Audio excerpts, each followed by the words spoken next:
namely the idea of vocabulary. So guitar players are always in the market, more phrases to learn. But I would say in this conversation about guitar that much like the alphabet has 26 letters, you don't have to learn any more letters in the alphabet. There are none. Spoiler alert.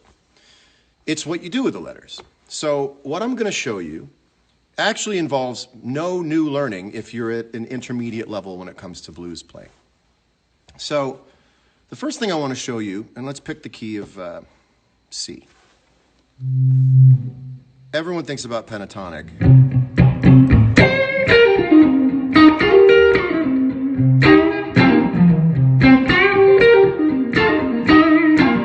That's all pentatonic.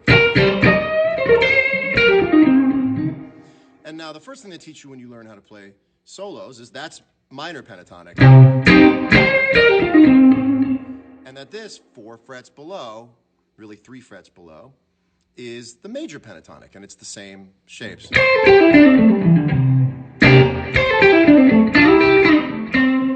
And so the thinking is this is blues, and this is major.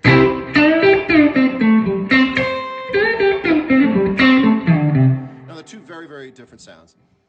We've talked before about mixing up major and minor, which is cool, you know, like. So that's both, right? It's not. That's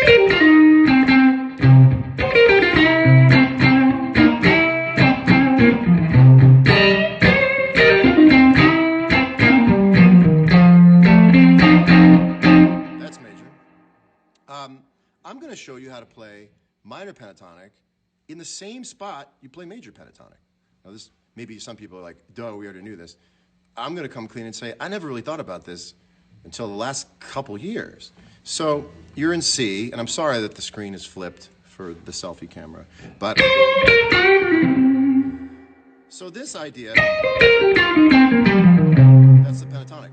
I want you to think of the C across the neck as the equator. And this is sort of above ground, and this is sort of below ground. So everyone is always thinking about, here's C, everything happens above it. What I think is really interesting is, here's C, let's be symmetrical and move out this way and out this way. And the way you would do that is go, instead of, you're really just moving.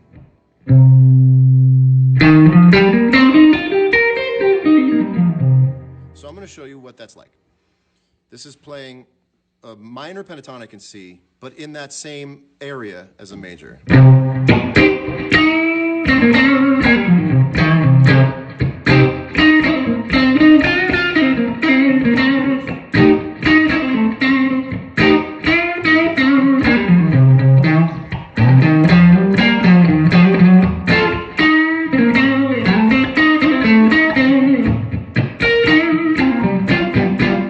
So that's really in the same spot as major, but you're playing it in minor, and what that means is that the ergonomics of it are flipped, and I'll show you what I mean. So a lot of what guitar players play is based on what's available to them in terms of hammer-ons and pull-offs.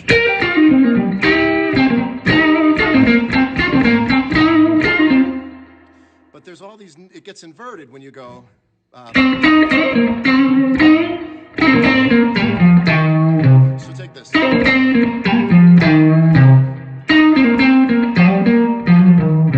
Do it that way,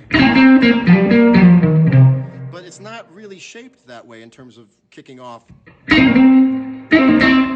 So we've all done that if you want to get around it, or versus. It's so much fun. So if we're in C, I'm going to play everything underneath that equator line.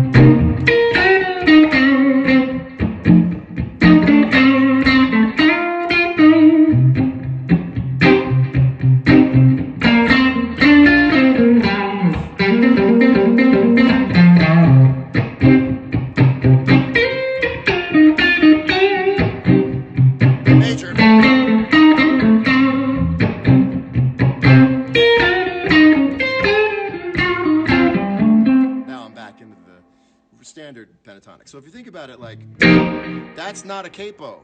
You can move that anywhere you want. You can take it off at any time. So I really wanted to get into that first. So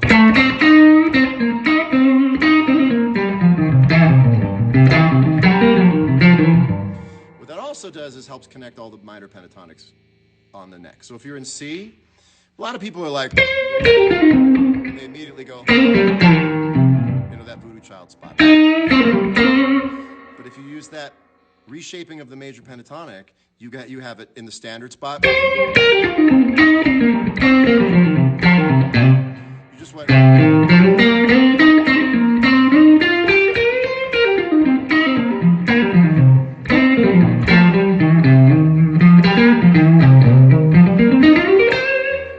You got the B.B. King spot. Let's go from that all the way down.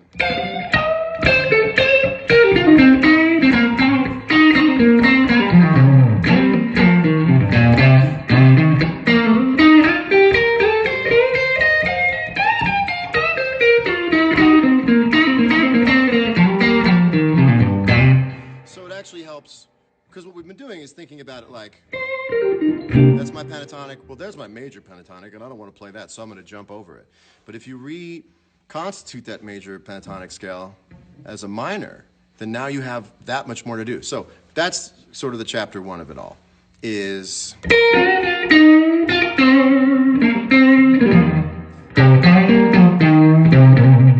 it's just a different flavor to play with.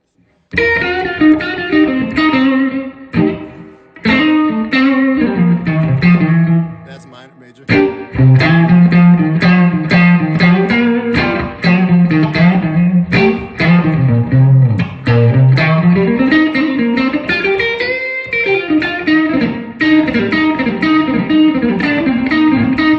That's really hard to do.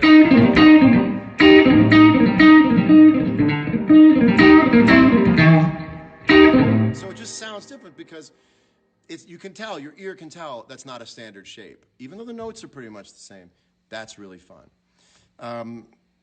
So let's do it in a different key.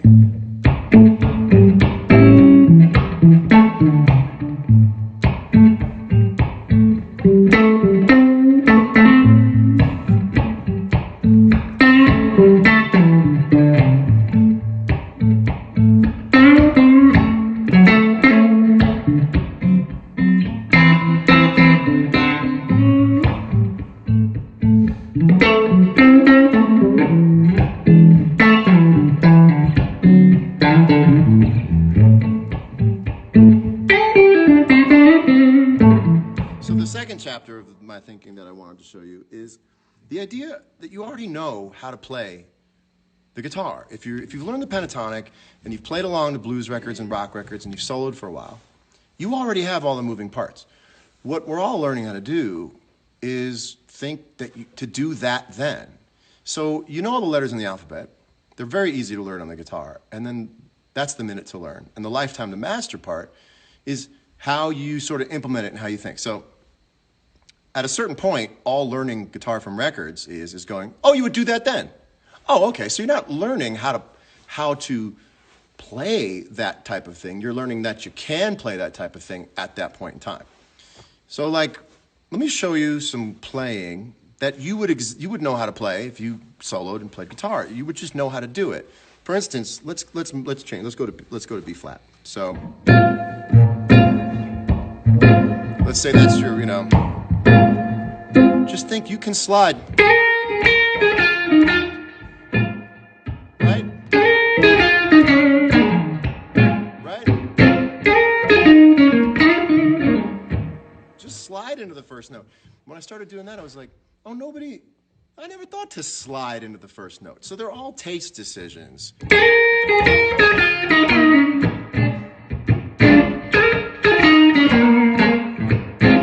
a lot of times we're thinking of, but again, if you want to combine the first chapter I was telling you with this one is, yeah.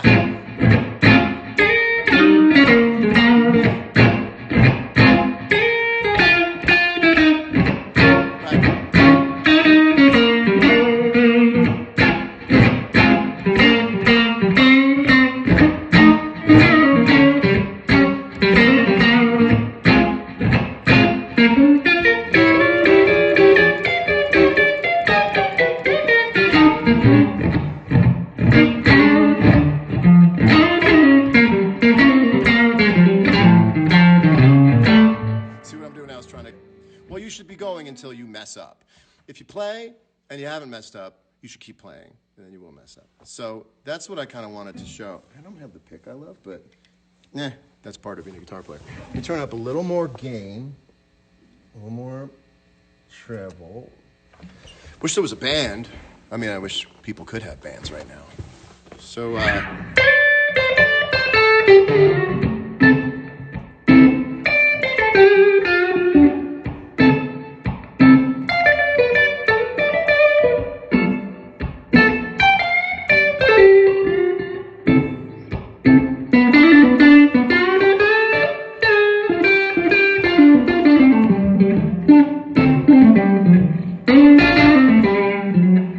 that's that sort of Voodoo Child spot in D.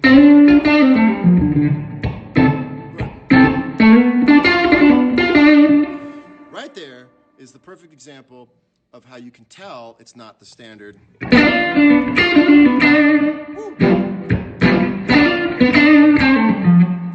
If you wanted to do it in normal, it'd be, which you could do, but it just doesn't come to mind ergonomically.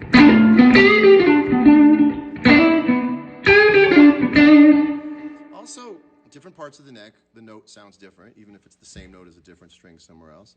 And ergonomically, having to hold...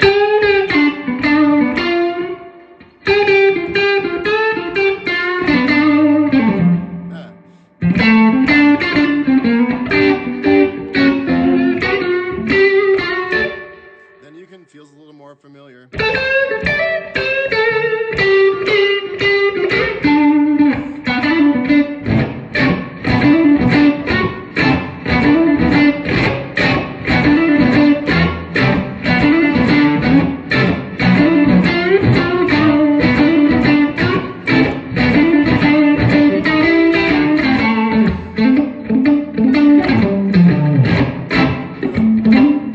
Hard to do in the normal spot. You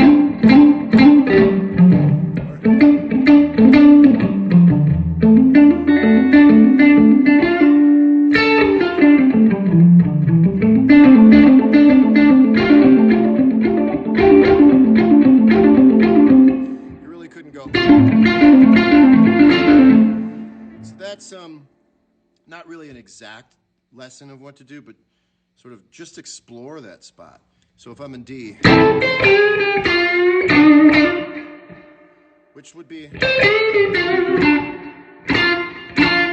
it's not really there. But, yep.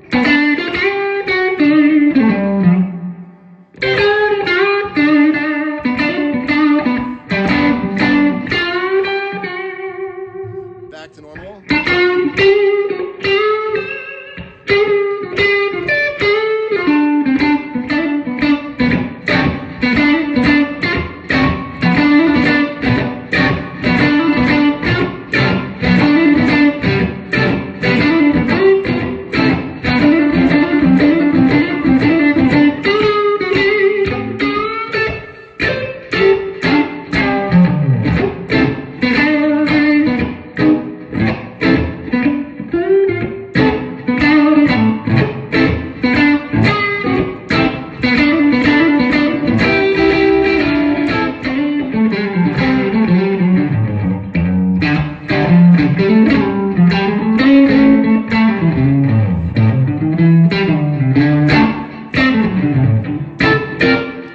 Anyway, when I was growing up, it does, like a band in there, John, right? The right hand is very important. It's,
That's the third thing I want to get to now. So, when I was growing up, I would play guitar and watch TV.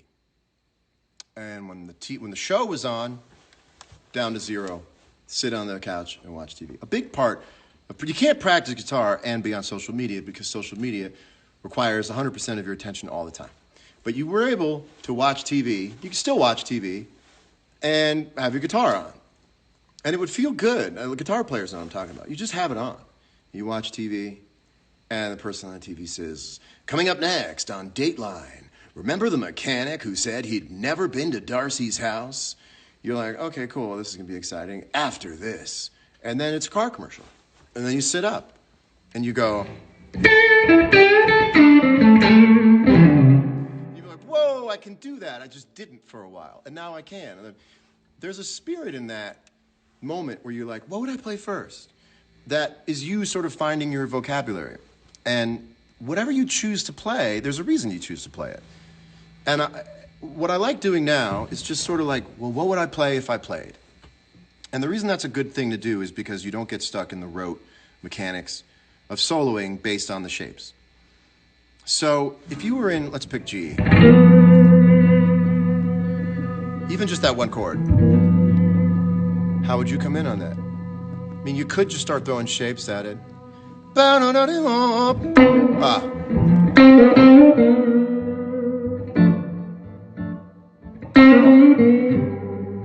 Let's go to 4.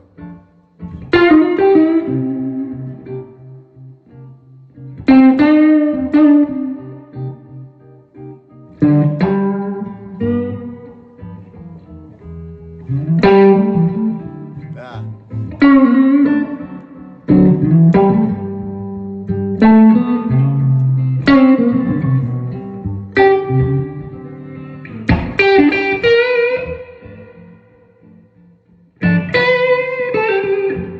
No, that's a mistake, but it's good. So I'll do it again. I'll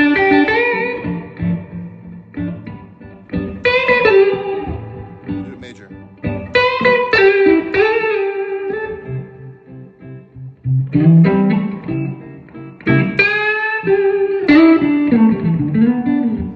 The point is, if you can sing it, you can play it.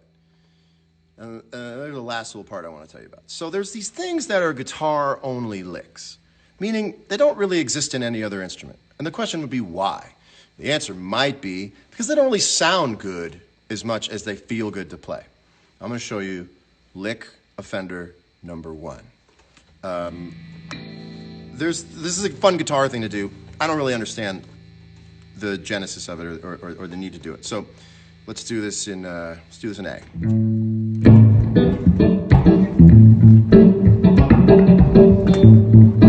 This is the bend I don't understand.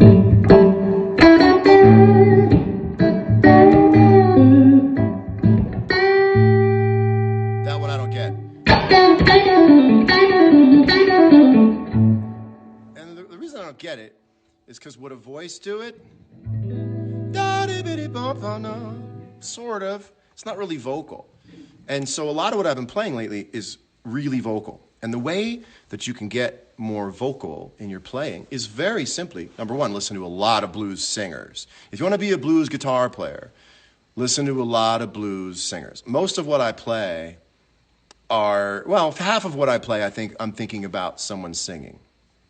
And B.B. King live at the Regal. It's like a better, well, it's both an incredible vocal record and a guitar record. But at first you're like, what a great guitar record. And then you realize his singing is just as good as his guitar playing. They're the same thing. One is just vocalized and one is played on the guitar. And you start to get these microtonal things. So,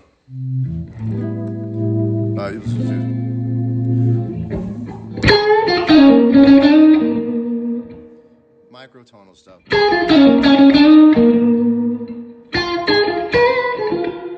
Do you hear how that's not correct in terms of being perfectly in pitch?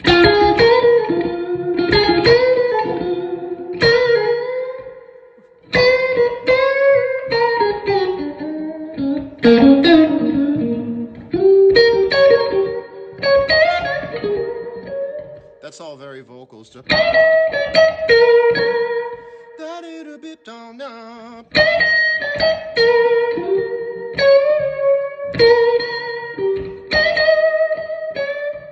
it's not.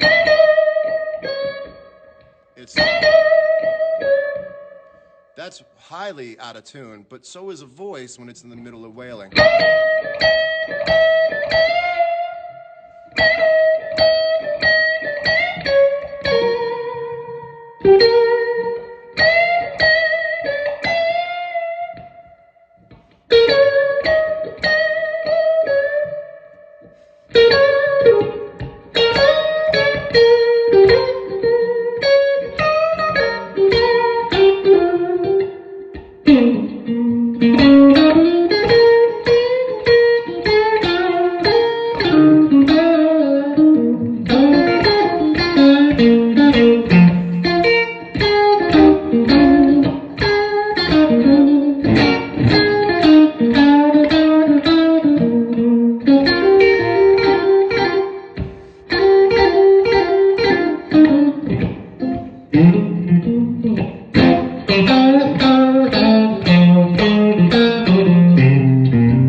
So, the more, I'm thinking about blues singers. I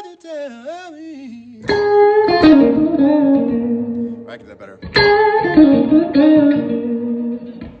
Jimmy Vaughn is the master of it. Hey, that's Jimmy Vaughn of him. Hey, down, down, down, down. I'm just a little. I think it's sharp.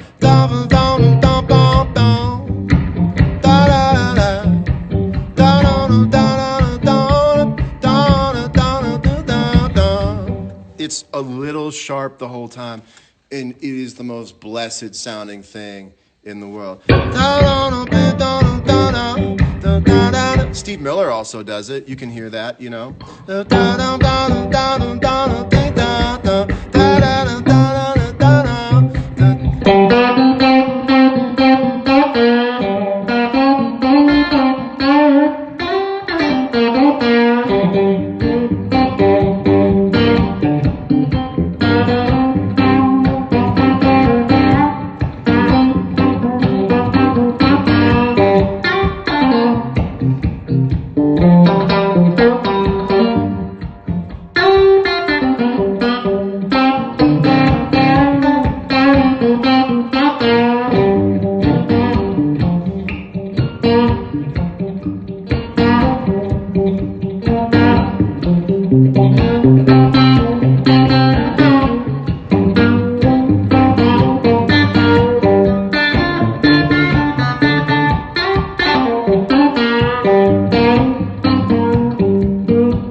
TV show's back on. Put it up. Boop. Just watch. Just watch. Just watch. You know, the Dateline shows you 50% stuff you already saw again. Remember? And when I watch Dateline, I try to look for a little bit of orange jumpsuit under the shirt of everyone who's talking, because they always do that pan out at the end where you're like, that guy's in jail. So you know if they always show the person from like the chin up on Dateline, they have a jumpsuit on. Everyone else, you can see the décolletage, you can see the shirts, but the guy who's from here up, that guy's got the yellow the orange jumpsuit on. So we're sitting, we're not necessarily playing right now, but I can just feel, and I can feel music going all the time. And then the show goes to commercial, and I just get to play what I...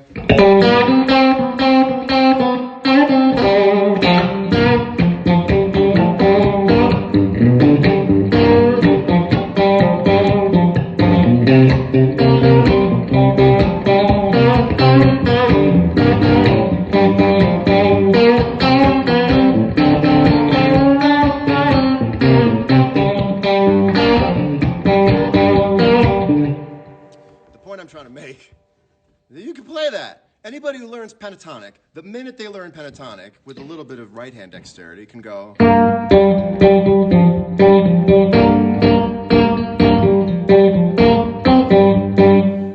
side of that is a ton of choices that you learn how to make. I'm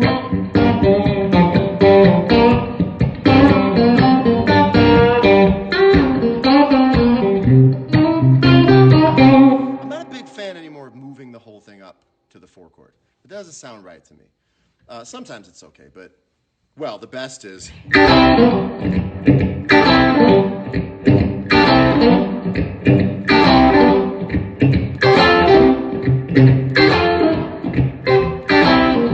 It's the Green Onion solo that Steve Cropper does. I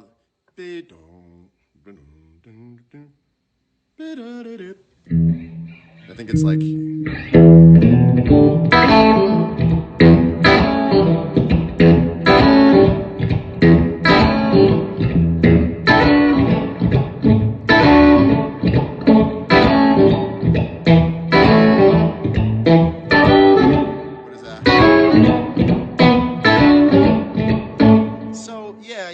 crazy riffs, but it's all about how you implement it. And most of the time, just like language in real life, most of the time we're not walking around using $50 words. Most of the time, and our favorite conversationalists use groovy, folksy language, words we all know, but just not in a way we would have thought to use. That's how I think your playing can get, not forget about better, just more fun, just more exciting. So, and every time is like a new, it's like being a guitar player alone in your room is like driving golf balls, but you never have to go get the balls and bring them back. It's constant resetting. Here comes a tee, here comes a ball, boom, whack. Anytime you want to stop and put a new ball on, you just go, here's a new ball. So, just hold your hands wherever you want.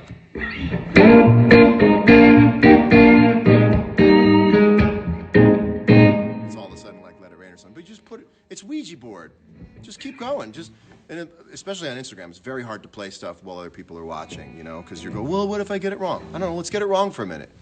Sit with your guitar and just go around the board. You feel it.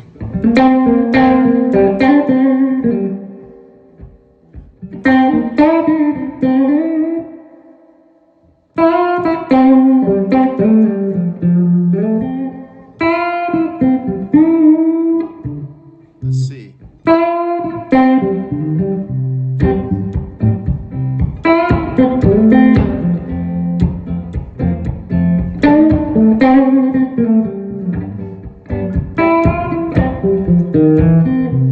It's like, thank you for being a fan. Just back again. Your heart is true. You're a pal and a confidant. You never threw a party and invited everyone you see. I got that wrong, but it makes me want to sit and like figure it out. Be like, if you threw a party and invited everyone you see, you would see the biggest gift from me, and the card attached would say, thank you for being a fan.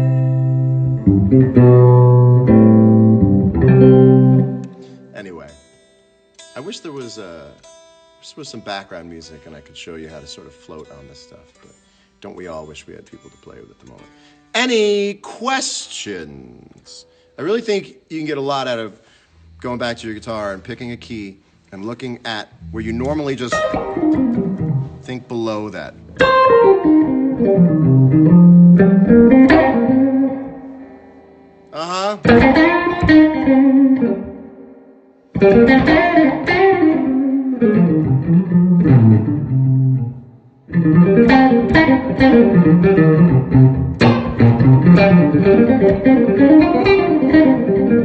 Everything's just different. It's the upside down. It's literally the pentatonic upside down.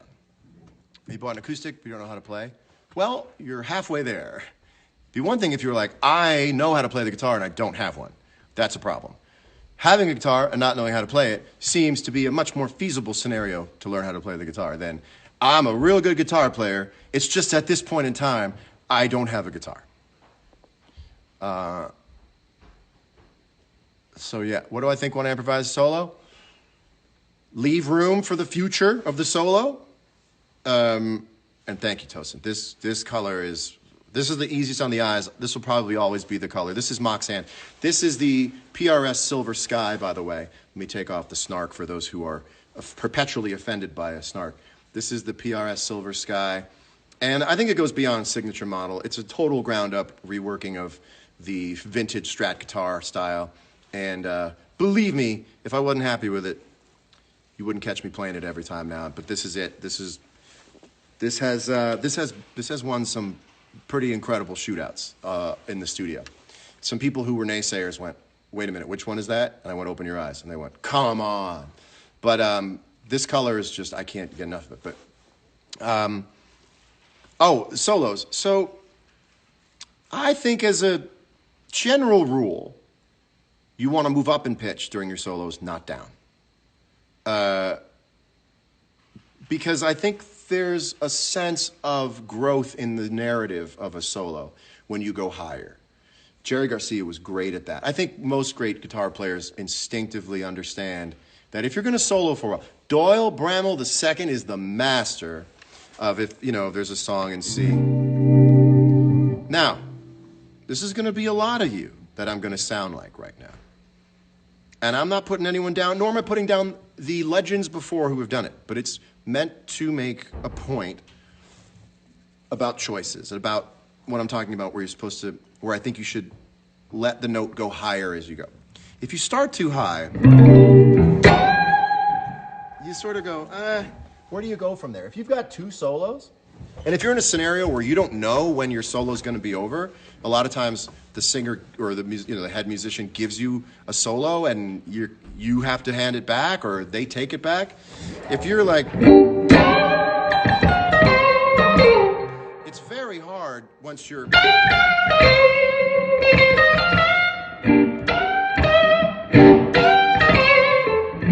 That's okay.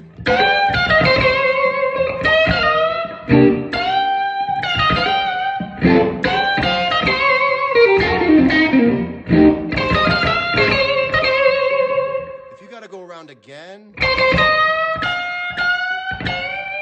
where are you going? You can go,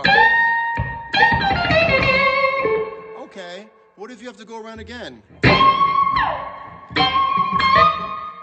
You're sort of running out, but if you were,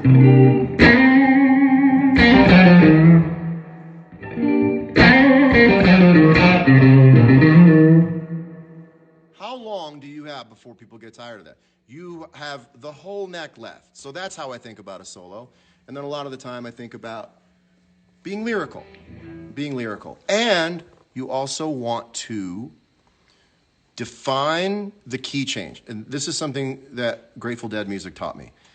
And a lot of people, again, you're doing it, you don't know you're doing it. But sometimes it helps to understand what you were doing that you didn't know so that you can make sure you're doing it all the time. When you're playing in a blues solo, the best soloists are defining the chord change. So you're in C.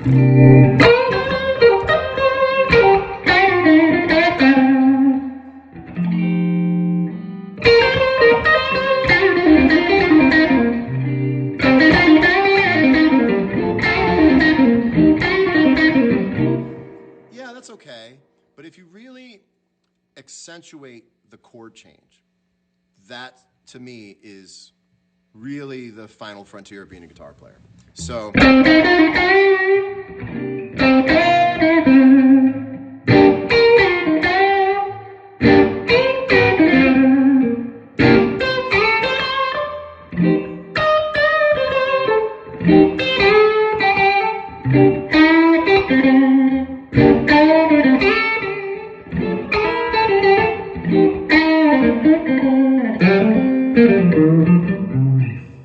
it's a thoughtful. If you went to the 4. So I'm going to show you what I mean by that. I'm not going to play any chords, but you're going to know when the chord changes. Also, it's a 12-bar blues, but you're going to feel when the chord changes.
if you can identify where the chord changes are and really, and I'm not even sure exactly what I'm doing. I'm hoping that what I'm doing is in the key, and it is. You'd know if it wasn't.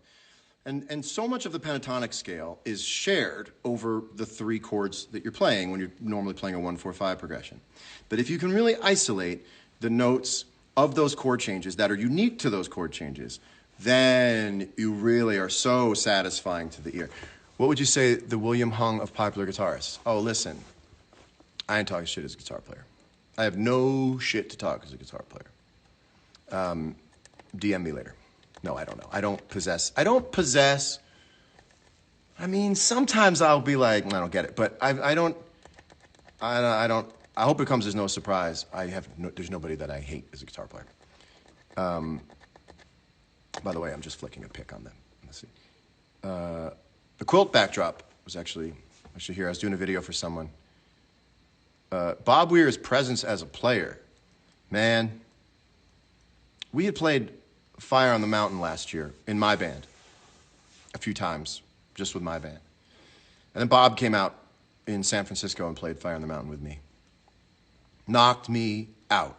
He plays in versions of things. It's genius. It's just, next time, if you're a deadhead, next time you're listening to a show, just listen to Bobby play. Just like solo Bobby in your mind, and the things that are happening are insane.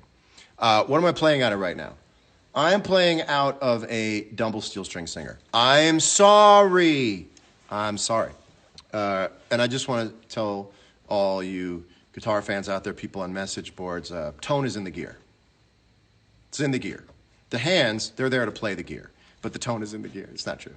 It's not true. Here's another shitty thing I thought to say. I think of shitty things all the time. This is funny.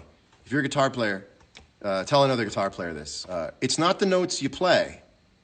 It's the notes I play. I always thought that was really mean.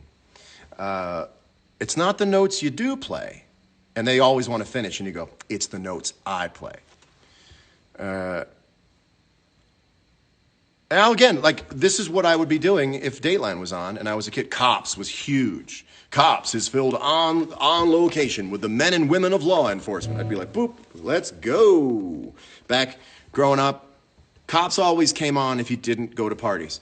Those who are Cops fans from the late 80s never got invited to parties because Cops came on like Friday night. Or if I think Friday night or Saturday night. And everyone else would be at parties, and I was never invited to parties. Cry for me later. And I would just sit and watch Cops. So if you have a memory of watching Cops when you were a teenager, it's because you didn't go to parties. That's a good way to find out if someone was cool when they were in high school. Did you ever watch Cops in high school? They'd go, excuse me? You'd be like, yeah, you went to a lot of parties. But I stayed home, and I played guitar, and I watched TV. And that's sort of what I'm doing right now, is just feeling the music. And sometimes it's just... Sometimes I pick a key on the neck based on the elasticity of the string and the scale length, you know?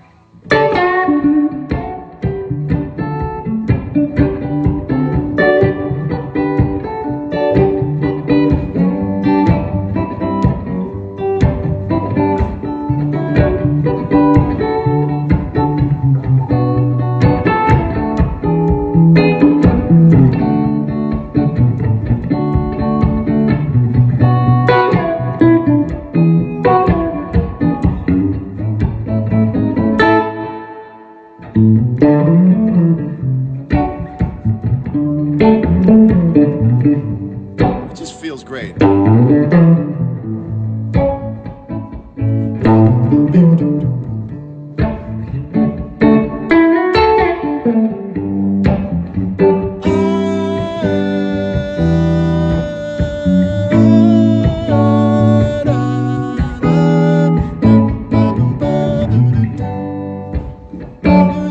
You gotta make mistakes.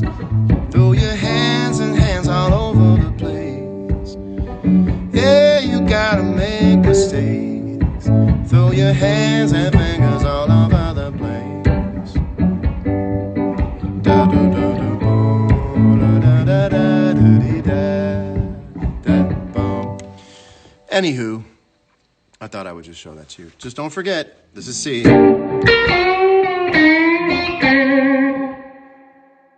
Telling you, inverted. Now that sounds a lot like Albert Collins, And the reason Albert Collins sounded like that was because he was always an alternate tuning, which changed his hammer-ons and pull-off. Come on.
Anyway, have fun with that. C. Instead of, you go. Instead of, they do different things, but it gets real drunk. Instead of, so you have to move to 2 strings there. Instead of,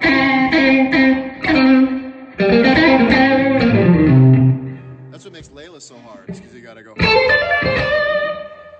you know?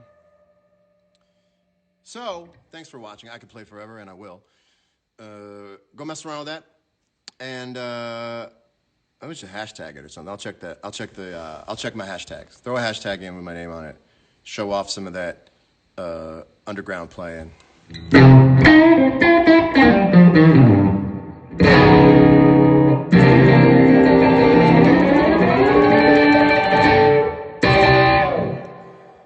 Cut myself on something. No. Have fun, everybody. Hang tight. Keep playing music. See you soon. Thanks for watching.